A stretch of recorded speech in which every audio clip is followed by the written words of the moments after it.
오늘 우리가 함께 읽은 베드로전서 이 말씀은 사도 베드로가 당신의 교회들에게 하신 그런 서신의 내용을 담고 있습니다. 연령적으로 보면, 연대기적으로 보면 꼭 베드로가 썼을까, 베드로 제자가 쓰지 않았을까, 부탁을 하지 않았을까, 그런 이야기를 하고 있고요. 베드로가 직접 썼다기보다는 실라라는, 우리가 바울 이야기 듣다 보면 바울과 동행한 제자 중에 실라가 있거든요. 그 실라를 통해서 이 편지를 썼다고 뒤에 그렇게 나옵니다. 그래서 이 편지 속에는 베드로의 전통과 바울의 전통이 언어적으로, 신학적으로 이렇게 종합되어 있습니다. 우리가 그 16세기 말에 엘 그레코라는 사람이 그린 베드로, 사도 베드로와 바울이라는 그림이 있습니다. 기독교 역사상 가장 위대한 두 명의 제자, 사도를 뽑으라면 하나는 베드로고 하나는 바울을 뽑습니다. 베드로는 로마 캐톨릭에서 가장 위대한 사람으로 숭배하는 제자고, 그래서 교황은 누구의 후배냐? 베드로의 후배라고 말합니다.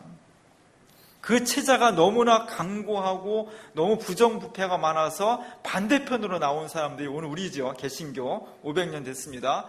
베드로에 맞설 수 있는 제자가 누구일까? 사도 바울을 내세우게 됩니다. 교황에 대해서는 성경, 베드로에 대해서는 사도 바울. 그래서 이 두 사람은 기독교 역사를 대표하면서 묘한 갈등과 긴장 관계 같이 그렇게 역사적으로 되어 있습니다. 베드로는 늘 그 손에 천국의 열쇠를 가지고 있습니다. 그래서 성화에서 열쇠를 가지고 있다 싶으면 그 사람은 얼굴이 어떻게 생겼든지 간에 누구예요? 베드로예요. 사도 바울은 성서를 많이 썼기 때문에 늘 성경책을 들고 나옵니다. 그래서 사도 바울은 성경을 가지고 있습니다. 이 두 가지 흐름, 이 두 가지 전통이 오늘 베드로서에 나타나 있고, 이 베드로서는 아시아에 있는 여러 교회들이 지금 평탄하면은 이런 글을 쓰지 않습니다. 어렵고 힘들기 때문에 이런 글을 통해서 새로운 방향을 설정하고 새로운 지침을 같이 나누는 것이 서신의 목적입니다. 이 서신서 속에는 이 글을 읽어보는 기독교인들, 예를 들어서 제가 여러분한테 글을 쓰는 거예요. 여러분 얼마나 힘드십니까? 얼마나 어렵습니까? 근데 이때 우리 힘을 내서 믿음으로 승리합시다. 결론은 늘 그렇게 돼 있어요. 어떤 상황이었냐? 이 당시 교인들은 굉장히 사람들로부터 적대시 당하는 그런 상황이었다는 겁니다. 그래서 많은 사람들이 예수 믿는다는 것 때문에 때로는 체포당하고, 때로는 폭행을 당하고, 때로는 끌려가서 감옥에 갇히고 고문당하고 막 이랬습니다. 로마 황제의 핍박 속에서 이렇게 사람들로부터 적대를 당하는 상황. 그래서 우리가 알고 있는 사도 베드로는 마침내 십자가에 거꾸로 매달려서 순교를 당했습니다. 1601년대 카라바조가 저 장면을 그렸습니다. 사실 생각해보면 한 사람을 십자가에 못 박아서 다시 기둥에 땅을 파고 세운다는 것은 대단히 힘든 작업입니다. 요즘 같으면 그냥 크레인으로 딱 이렇게 세우면 되지만 사람 몸으로 다 해야 되기 때문에 그것을 아주 사실적으로, 저 등에 십자가를 업고 좀 일어나려는 사람은 얼마나 힘들은지 그냥 끙끙거리면서 쓰는 그런 소리가 들리는 것 같잖아요. 그런 사실적으로 묘사했고, 베드로는 이렇게 거꾸로 매달려서 십자가 달려 죽임을 당하는 그런 상황, 그런 어떤 정치적이고 육체적인 핍박이 막 몸으로 다가오는 그런 상황. 또 하나 어려움은, 그것이 외형적인 어려움이었다면, 기독교인들이 가지고 있는 내면적인 어려움은 사회적으로 무시당하는 거예요. 지금 우리가 누가 예수 믿는다고 해서 저 사람 무식쟁이, 못난 사람, 어리석은 사람, 정신이 좀 이상한 사람, 이렇게 손가락질하지 않습니다. 그러나 2000년 전의 아시아 상황에서는 내가 예수를 믿는다고 하면 저 사람 뭔가 좀 모자란 사람 아닐까? 저 사람 뭔가 좀 정신이 좀 분열된 사람 아닐까? 뭐 이런 오해와 손가락질을 받는, 그래서 예수를 믿는다는 사람들이 이 당시에 겉으로는 육체적으로 정치적으로 핍박을 당하고 있었고 내면적으로는 막 내면이 막 무너져 내려가는 거예요. 내가 꼭 예수를 믿어야 될까? 이런 조롱을 받으면서 이렇게 무시당하면서 예수를 꼭 믿어야 돼? 이런 내면적인 갈등. 그래서 그 교회 자체가 막 흔들리는 그런 상황이었다는 겁니다. 여기에 대해서 사도 베드로가 사람들한테 편지를 쓰는 겁니다. 편지를 쓰는데 오늘 베드로는 어떤 데서 출발하고 있냐, 어떤 데서 해결점을 찾고 있냐? 내가 누구냐? 여러분의 정체성이 무엇입니까? 이것을 묻는 것으로부터 이 어려운 정치적, 육체적, 내면적인 공황과 핍박을 이겨낼 수 있는 첫 번째 걸음으로 내가 누구냐 하는 것에서 시작을 하고 있다는 거예요. 오늘 베드로전서 1장 1절 끝에 보면 우리는 나그네입니다. 이런 표현이 나와요. 너희가 누구냐? 나는 누구인가? 뭐 때문에 사는가? 나는 왜 여기 있는가? 끊임없이 자기 정체성을 물어야 되는데, 집요하게 물어야 되는데, 그 대답으로서 오늘 사도 베드로는 우리는 나그네입니다. 이렇게 고백을 하고 있다는 겁니다. 우리는 어려서부터 나그네 그러면 굉장히 멋지게 생각이 돼요. 왜냐하면 박목월이 나그네라는 시를 썼거든요. 중학교 때 다 배웠어요. 강나루 건너서 밀밭길을 구름에 달가듯이 가는 나그네. 와, 거기다가 막걸리 한 잔 먹고 노래를 부르고 너무 멋있는 거예요. 나도 나그네가 돼야지. 옛날 철없을 때 나도 커서 나그네 될 거야. 너무 멋있는 거예요. 우린 그런 어떤 국어 문학적인 환경에서 자랐기 때문에 나그네 그러면 굉장히 낭만적으로 느껴요. 근데 사실은 나그네가 정말 낭만적인가? 나그네는 여기도 정착하지 못하고 저기서 발 뻗지 못하고 여기서 따뜻하게 환대받지 못하고 길거리에서 자야 되고 추위와 배고픔을 견뎌야 되는, 그냥 솔직히 그 모습을 이야기하면 거지죠. 거지. 어? 나그네라고 그냥 낭만적으로 표현하면 거지예요. 오늘 사도 베드로가 사람들한테 말하기를 우리는 누구입니까? 우리는 여기 정착하지 못하는, 이 땅 위에서 정착하지 못하는 그런 사람들, 사실 거지와 같은 사람들입니다. 겉으로 보면 불쌍하고 힘없고 조롱당하고 그런 사람들입니다. 그럼에도 불구하고 우리가 단순히 나그네요 떠돌이요 거지가 아니라 우리는 명백하게 목표가 있는, 분명한 목표가 있는 사람들이다. 그런 걸 얘기하고 있는 거예요. 오늘 우리가 어떤 상황에 있든지 2000년 후의 상황에서 똑같은 상황은 아니지만 여러분이 나는 정말 걱정할 게 없어, 나는 너무 행복하고 너무 만족해, 이런 사람은 뭐 굳이 안 물어도 되겠죠. 그러나 뭔가 문제가 있고 뭔가 힘들고 인생의 역사가 힘들다고 생각하는 사람은 끝없이 물어야 돼. 내가 그리스도인이라는 것이 무엇인지, 내가 예수를 믿는다는 것이 무슨 의미인지, 내 정체성이 무엇인지 끊임없이 집요하게 묻는 만큼 거기에 구원의 길이 열려져 있는 겁니다. 우리는 누구냐? 우리는 예수를 믿기 위해서 끊임없이 이 땅에 살지만 이 땅 위에 정착하지 않고 새로운 곳을 향해서 끊임없이 떠나는 사람들, 끊임없이 나그네로서 도전하는 사람들, 그 삶이 고단하죠. 나그네 아니라 내 집 마련하지 못하고 전셋집에 있어서 봄철마다 2년 계약 끝나면 이사 가는 것만도 얼마나 피곤하고 짜증나는데, 평생 동안 한 곳에 정착하지 못하고 뭔가를 향해서 끊임없이 유목민처럼 옮겨 다녀야 된다는 것은 그 삶 자체가 인생이 되게 피곤한 거예요. 고단한 거예요. 그래서 이 길을 안 가려고 하는 겁니다. 근데 오늘 베드로는 그것이 우리의 운명이라는 거예요. 내가 예수를 믿는다는 것은, 내가 그리스도인이 되었다는 것은 이 운명을 받아들인다는 거예요.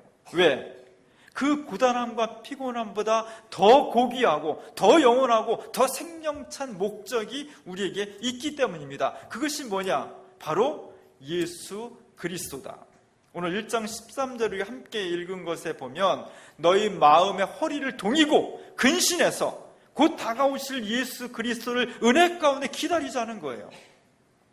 세상 나그네와 우리가 다른 것은, 세상 나그네는 여기에 정착하고 싶지만 그럴 수 없는 여건이고, 우리는 의식적으로 정착하지 않는 사람들이에요. 일부러 나그네가 되는 거예요. 일부러 거지가 되는 거예요. 왜? 이 땅에 사는 것보다 하나님 나라를 향한 순례가 고단한 길이지만 훨씬 더 영원스럽고 훨씬 더 진지하고 훨씬 더 우리의 생명을 담보해 준다는 믿음이 있기 때문입니다. 이 믿음을 2000년 동안 수많은 사람들이 받아들였고 그 생명 속에 살았고, 오늘 우리는 그 후예들로서 그 전통 속에 놓여져 삶을 살아가는 사람들입니다. 잘한 거예요. 잘 선택한 겁니다. 그리고 오늘 우리는 2000년 전에 아시아의 여러 교회와 교인들이 당하는 위기와 고민과 갈등을 비슷하게 지금 우리가 당하고 있습니다. 뭘 해야 될까? 다시 물어야 되는 거예요. 내가 기독교라는 것은 무엇인가? 내가 예수를 믿는다는 것은 어떤 의미가 있는 걸까? 내가 이 땅에 살지만 나그네로서 산다는 것은 어떤 뜻일까? 그리고 나그네가 해야 될 것은 허리를 바짝 동이고 하나님 나라를 향해서 힘차게 나아갈 준비를 해야 된다는 것, 바로 지금 우리가 그 시기에 와 있다는 것을 온몸으로 깨닫고 결단할 시점에 와 있다는 겁니다. 지난 주간은 제가 굉장히 분주한 한 주간을 지냈습니다. 왜냐하면 우리 교회가 속한 한국기독교장로회가 100회 총회를 맞이해서 나흘 동안 회의를 했습니다. 원주에 있는 영광교회라는 큰 교회에서 100회 총회를 열었습니다. 우리 교단은 전국에 1650개 정도의 교회가 있고요. 교인은 한 30만 정도 됩니다. 큰 교단은 아닙니다. 근데 우리나라 교회는 장로교가 주류인데 그 장로교 중에서 상당히 독특한 위치와 성격을 가지고 있기 때문에 사회적으로 많은 그 관심을 받고 있습니다. 저곳에 전국에 있는 교회들 중에서 각 노회 대표들, 목사 360명, 장로 대표 360명, 이렇게 720명이 정회원이에요. 그리고 이제 초청 언권회원 이렇게 해서 813명이 모여서 1년 동안 우리 교단이 앞으로 어떤 정책을 펼쳐나가야 될지를 토론하고 결정하는 그런 중요한 회의가 열렸습니다. 매년마다 열리는데 올해는 특별히 100회 총회라고 해서 더 준비를 많이 하고 더 의미가 있는 그런 회의입니다. 우리나라 모든 장로교는 다 지난 주간에 100회 총회를 했어요. 심지어는 작년에 만들어져서는 안 될 또 하나의 장로교, 우리나라 장로가 한 200개 된다고 그래요. 많은 게 좋은 건지 모르겠는데 하여간 작년에 만들어져서는 안 될 또 하나의 장로교단이 만들어졌는데 작년에 딱 만들면서 첫 번째 회의를 하면서 99회 총회라고 이름을 붙였어요. 다 100회, 다 100회. 왜? 내 뿌리가 처음 장로교, 처음 우리나라에 있었던 1912년도에 있었던 1회 총회에 뿌리를 두고 있다고 그렇게 주장을 하는 거예요. 우리나라가 족보 문화잖아요. 그래서 뿌리 찾기가 심하고요. 족보를 어디 갔는지 대야 돼. 족보를 못 대면 쌍놈 취급을 받기 때문에, 그래서 지난 주간에 모든 이 땅의 장로교는 다 100회 총회를 했습니다. 우리 100회 총회를 하면서 지나온 과거를 성찰하고 이 다변화된 사회, 급속도로 변화되는 사회 속에서 기독교가 무엇을 해야 될지, 특별히 한국 교회의 미래가 20년 후에는 급격한 변화와 추락하는 사회 전망 속에서 한국 교회가 무엇을 해야 될지를 교단이 결단하는 그런 의미 있는 총회였습니다. 이 총회가 가지고 있는 의미를 오늘 제가 주부에 실은 이 로고, 이 상징적인 로고를 통해서 표현을 했어요. 주제를 정하는 게 참 어렵습니다. 저희가 총회 있을 때 주제 정하는 것도 아주 머리가 아플 지경이었는데, 설교 준비하면서 제일 어려운 게 뭔지 아세요? 본문 찾고 제목 정하는 게 제일 어려워요. 본문을 찾아서 제목을 딱 정하면 설교는 반은 준비를 한 거예요. 그게 빨리 나오면 설교가 빨리 준비되고, 그게 잘 안 되면 헤매는 설교가 돼요.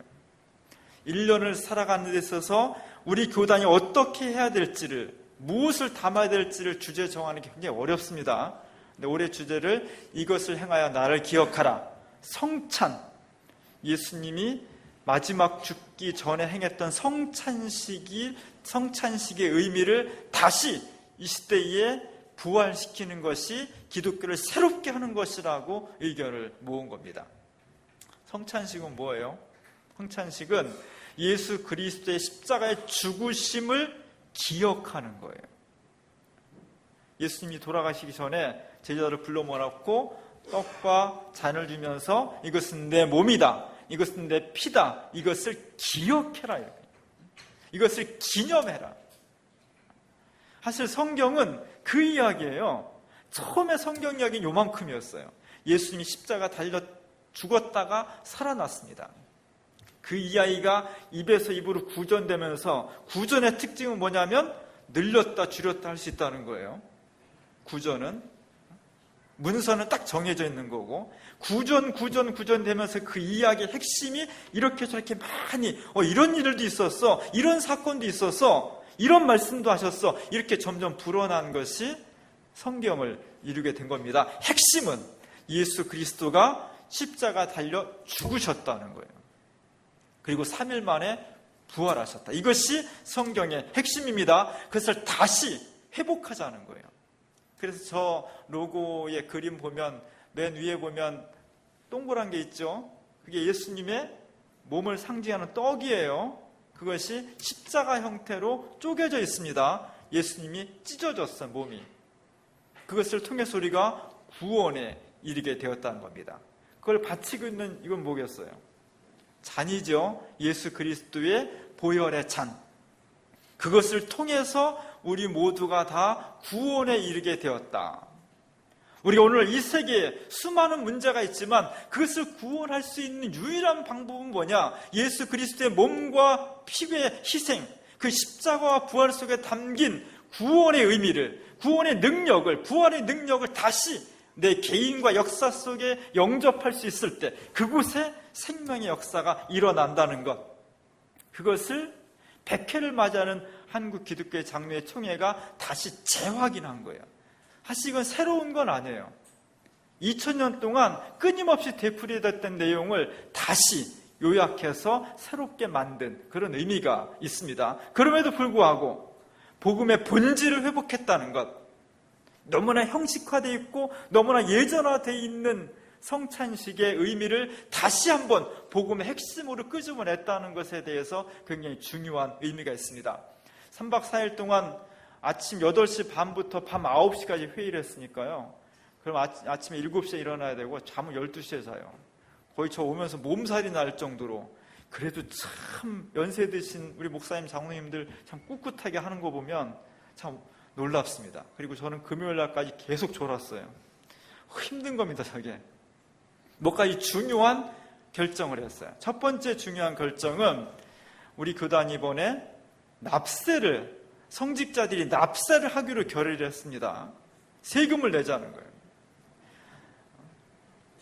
종교인 중에서 불교나 천주교 성직자들은 세금을 벌써 내기로 했습니다. 왜냐하면 그분들은 공식적으로 받는 사례비가 얼마 안 돼. 비공식적으로 쓰는 건 엄청 많은데 공식적으로 쓰는 건 얼마 안 되기 때문에 아무 부담이 안 돼요. 근데 개신교는 사례비 월급을 받잖아요. 가족도 있고. 그러다 보니까 큰 교회 목사님들이 이걸 저항을 해서 참 안 됐는데 이 교단이 결의를 해서 내기로 했어요. 그랬더니 그냥 여러 언론에서 그냥 대서특필을 해주고 경향신문 이런 한국일보 막 사설에서도 막 한국 기독교장을 이렇게 했다고 막 대서특필을 했어요. 왜냐하면 아직까지 개신교에서 어떻게 나오냐가 이 법안이 통과되냐 마냐 아주 핵심적인 문제인데 사실 2012년도에 개신교에서는 대한성공회가 통과를 시켰어요. 근데 성공회는 세계적으로 굉장히 큰 교단입니다. 근데 한국에는 요만해. 그래서 별 영향력이 없어요. 한국의 주류는 장로교하고 감리교예요. 장로교가 주류인데 그 장로교 중에서 주류 교단으로서는 처음으로 기장교단이 총회에서 결의를 한 거예요. 그래서 온 그냥 언론 매체들이 막 보도를 해주고 잘했다. 그리고 다른 교단들도 본받아서 해라. 이런 무한의 압력이 되는 겁니다. 우리 교단의 이번 총회의 가장 큰 결실은 성직자 납세를 이론 반구 없이 통과시켰다는 것이 가장 큰 업적입니다. 두 번째로 우리 총회에서 중요한 것은 이번에 굉장히 여성들이 활발하게 움직이는 총회였습니다. 우리나라 교회 중에서 가장 중요한 문제점들은 교회마다 여성들이 거의 절반 이상을 차지함에도 불구하고 뭔가 대표적인 기구, 조직, 의사 결정 구조 속에는 여성들이 거의 들어가 있잖아요. 그래서 우리 교단은 오래전부터 여성 할당제를 시작을 했습니다. 이제 한 8% 정도까지 올라갔어요. 제가 총회에 있을 때 2007년도, 8년도는 2% 정도였어요. 근데 지금 8% 정도가 올라갔습니다. 우리의 목표는 WCC나 에큐메니컬 교회가 지향하는 것처럼 30% 정도까지, 뭐 말로는 50% 정도가 있는데 그 정도 쉽지 않을 것 같고 30% 정도까지 올라가는 거예요. 다른 교단은 1%밖에 안 돼요, 지금. 그래서 우리를 되게 부러워하고 있지만 아직도 멀었습니다. 이번 총회에서 여러 여성 대표들이 참여해서 굉장히 활발하게 발언도 했고, 또 남성 목사 장로님들이 굉장히 지지해주고 격려해주는 그런 모습을 볼 수가 있었습니다. 그리고 마침내 맨 마지막에 성평등 정책 선언서라는 것을 발표하고 채택을 했어요. 남성이나 여성이나 공평해야 된다. 이때는 성을 젠더라는 말을 씁니다. 남성과 여성 육체적인 관계 뭐 이렇게 된 섹슈얼이라는 말을 쓰는데, 정의, 평등 이런 말을 쓸 때는 젠더라는 말을 써요. 모든 사람은 하나님 앞에서 정의롭게 공평해야 된다. 교회 조직 내에서, 의식 내에서 모든 것이 다 공평해야 된다는 것을 선언한 거예요. 굉장히 중요합니다. 이제 저 선언을 바탕으로 해서 교회 내부 구조적으로 남성과 여성이 차별당하지 않는 그런 모습의 교회를 만들어가는 것이 과제가 되었습니다.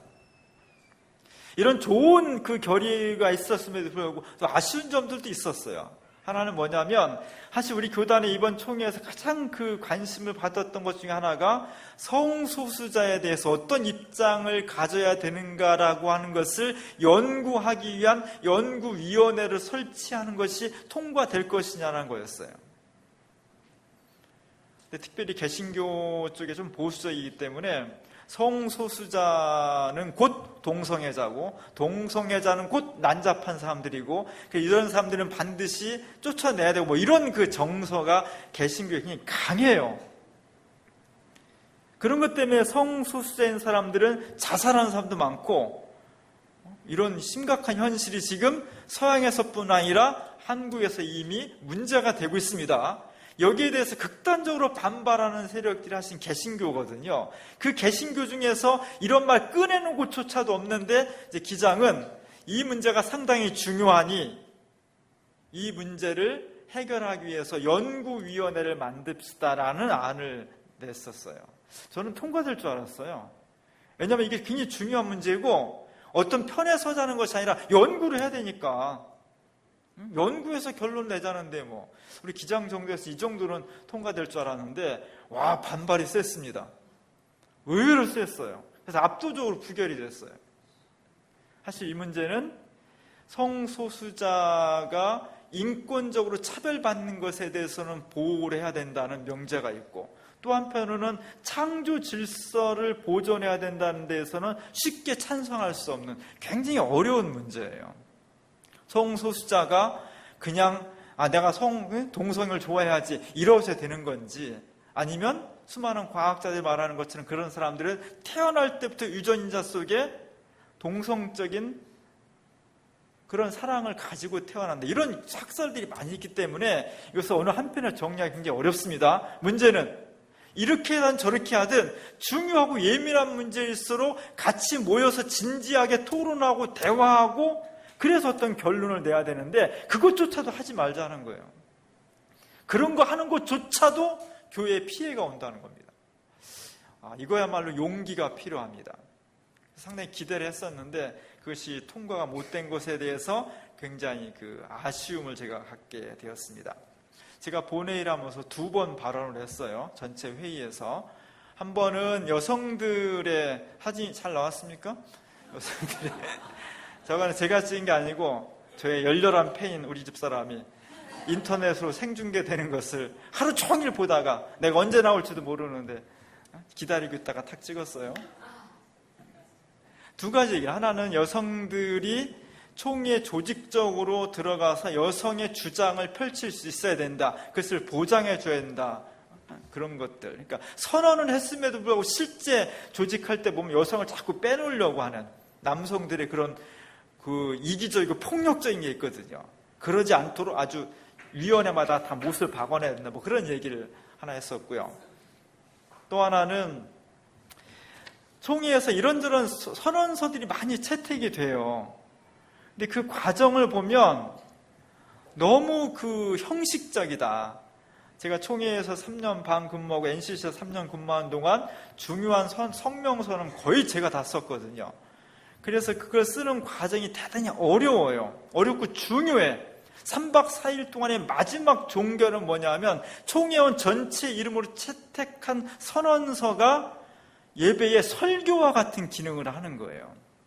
예배 순서가 다 중요하죠. 그러나 그 핵심에 말씀의 선포가 있는 겁니다. 마찬가지로 3박 4일 동안의 100회 총회를 결산하는 말씀이 뭐냐? 문서화된 선언서예요. 그런데 그 선언서를 채택하는 과정이 너무 형식적인 거예요. 한 번도 안 읽어봐 그냥. 미리 배포해준 책자에 나와 있으니까 그냥 채택합시다 이러거든요.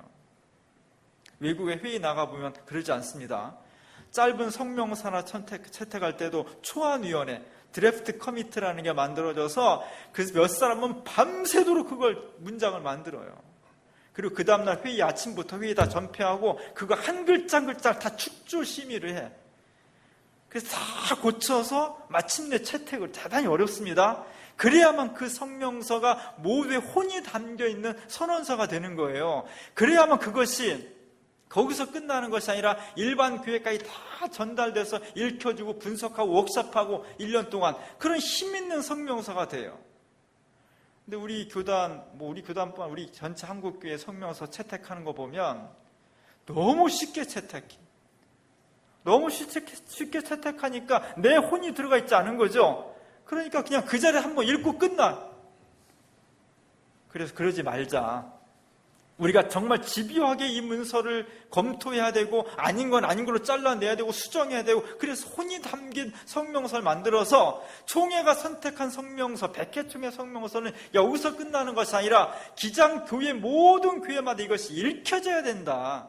교회에서 그런 주장을 했습니다. 물론 안 받아들여졌어요. 안 받아들인 건 아닌데 별로 호응을 안 해서 그냥 그렇게 말하고 끝났어요. 근데 대단히 중요합니다. 교회도 마찬가지고 교단도 마찬가지고 한국 사회가 가지고 있는 문서가 채택될 때의 민주적인 절차와 과정이 대단히 중요하다는 것을 다시 한번 제가 느끼는 그런 총회였습니다. 오늘 우리가 교단이든 교회든 2000년 전에 아시아에 있는 이 교회들이 가지고 있는 정체성의 위기, 교회의 위기를 어떻게 돌파할 수 있을까? 복음은 절대로 죽지 않습니다. 그러나 자동적으로 이기는 건 아닙니다. 복음은 그 안에 생명력을 가지고 있는데 그 예수 그리스도의 복음이 위기 상황을 돌파할 수 있으려면 우리가 복음으로 완전히 무장을 해야 돼요. 지금이야말로 우리 자신이든 우리 모두가 다 과거를 성찰하고 내 마음의 허리를 동이면서 미래를 전망할 수 있도록 확실하게 나가야 되는, 그래야만 우리 자신과 교회가 하나님 앞에서 바로 설 수 있는 그런 교회가 되는 겁니다. 그러려면 준비를 해야 돼요.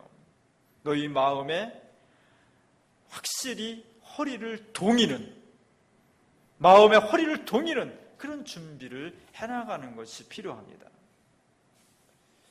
가끔 목사님들, 장로님들 모여서 등산도 하고 그 족구, 축구 이런 거를 한다고 모이라고 할 때가 있어요. 그럼 대부분 다 간편한 체육복 복장에 운동화 신고 옵니다. 근데 꼭 한두 분은 죽어라고 양복을 입고 오시는 분이 있어요. 등산 가야 되는데, 산 올라가야 되는데 양복에 백구도 신고 어떻게 올라가냐고. 족구 해야 되는데 넥타이 매고 어떻게 족구하냐고요. 우리가 뭔가 그 상황에 맞는, 저분은 목사님, 사모님 아니에요. 그냥 그 산에 올라갔던 분이에요. 우리가 뭔가 험한 산, 격렬한 몸동작을 하려면 거기에 맞는 준비를 해야 돼요. 그래서 마라톤을 한다든지 체육하는 사람은 무슨 거추장스럽게 옷을 입지 않아요. 허리를 질끈 동여매고 가장 간편하게 가장 민첩하게 갈 수 있는 자기의 준비를 해줘야 돼요. 오늘 베드로서 1장 13절, 14절, 15절에서는 그런 준비를 하라는 겁니다. 허리를 동여매라는 거예요. 뭐 어떻게? 자기 사욕을 버리라는 겁니다.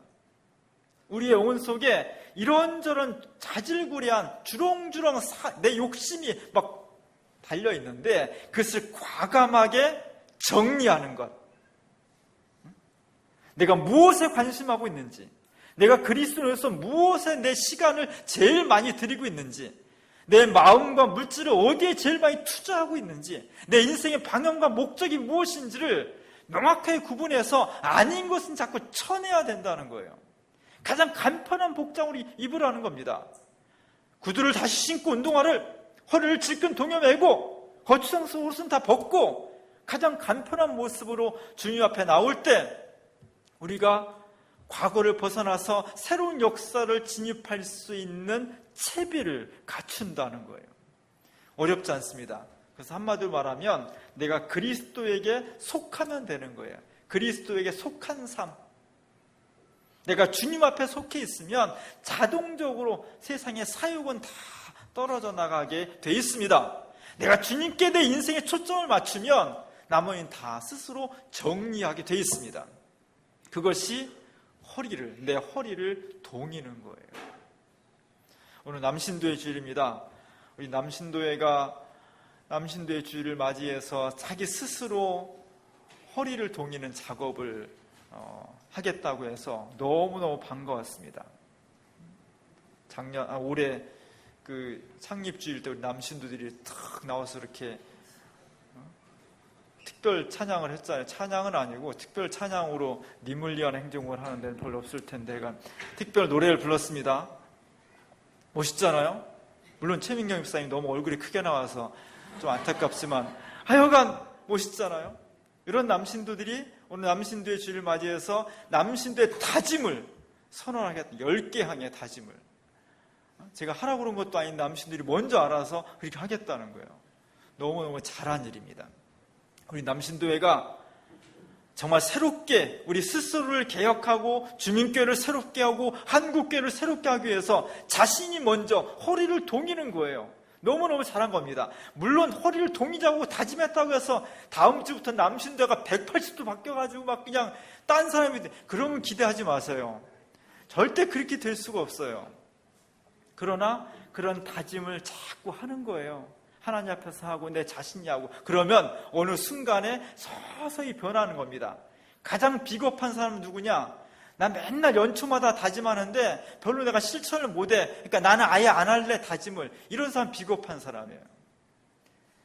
연초에 다짐하고 한 달도 못 가 다 깨졌지만 그 다음에 또 다짐하고 자꾸 다짐을 하면서 결단하면서 내가 서서히 변해가는 겁니다. 오늘 남신도의 주일을 맞이해서 우리 주민교회 남신도회가 다짐을 한다는 거예요. 굉장히 기대가 됩니다. 이 다짐을 격려해 주시고 기도해 주셔서 이 다짐을 통해서 허리를 동인 주민교회 남신도회가 스스로 변화되고 그 남신도의 변화가 주민교회의 변화를 일으켜내고 주민교회의 변화가 무너져가는 한국교회를 새롭게 세울 수 있는 그런 출발점이 되는 겁니다.